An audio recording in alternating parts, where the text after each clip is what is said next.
Greetings and salutations. Grace unto you and peace from God our Father and the Lord Jesus Christ.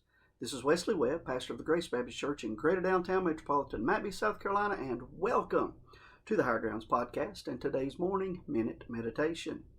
I'm interested today in 1 Timothy chapter 4, verse number 13, where Paul said, "Till I come, give attendance to reading, to exhortation, to doctrine." That phrase, give attendance, in Strong's Concordance, it means to hold the mind towards, pay attention to, apply oneself to. And the word reading there literally means the act of reading. So what's Paul referring to? What reading did he mean? Well, that Paul meant public reading of the Scriptures as well as personal, private reading thereof, there can be no doubt. But I don't believe the Scriptures were the absolute only thing Paul is referencing.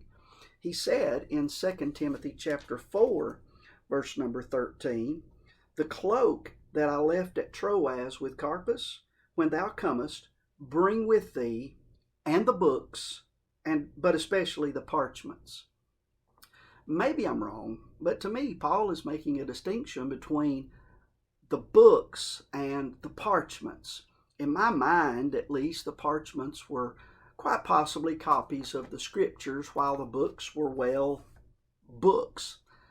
All that being said, I think one can reasonably conclude Paul is instructing Timothy by word as well as example to read, no doubt, good Christian material that will build up one's faith in God. That being said, I want to make a recommendation to you today of a book that has helped me along the way. It's the best book I've ever read aside from the Bible.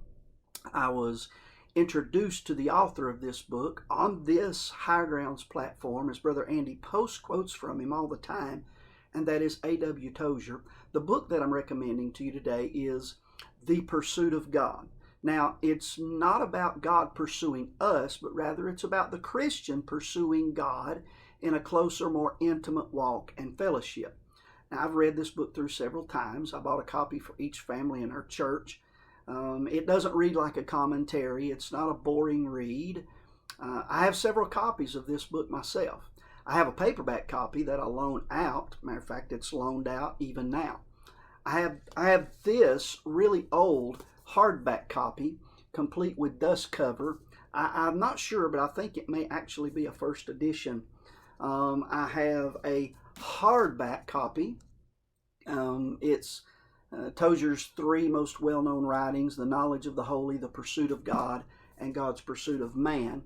And then I have this hardback copy that I read as part of my daily devotion time. This book itself, it's not long. You can see with this hardback copy that even with the preface, introduction, and a short biography at the end, it only comes out to about 150 pages. The chapters aren't terribly long. You could read one in 15 minutes, give or take. You can find this book online very easily. You can find it cheap. I looked on eBay earlier today, found it as little as $4.04 shipped. Yes, it's cheap shipped. The cheapest hardcover I found, like this one on eBay, was $13.15 cheap. Amazon listed as low as $3 plus shipping for a used copy, $13 for a new copy. It can be had on Kindle, those electronic reader thingies. My wife does it. I don't do it. I like a book. But anyway, you can find that for free wherever you find your electronic reading materials. Maybe you're like me and you're not really an avid reader. There are still options. Amazon Audible audiobook lists it free with trial. The audiobook can be found on eBay for as little as $5. You can find several posts on YouTube, which of course is free, that has the audiobook on it. A good book will inspire you in the things of God. It'll magnify the things of God in your life, and it'll challenge you in your own Christian life. A good book is not a substitute for the Bible, but it'll point you back to the Bible. A good book is like taking spiritual supplements to complement a good diet. Thank you for allowing me a few minutes of your time. If these morning minute meditations are a blessing to you, remember to share them across the social media platform that you view them on, because if they're a blessing to you and help you, they'll probably be a blessing and help to others as well.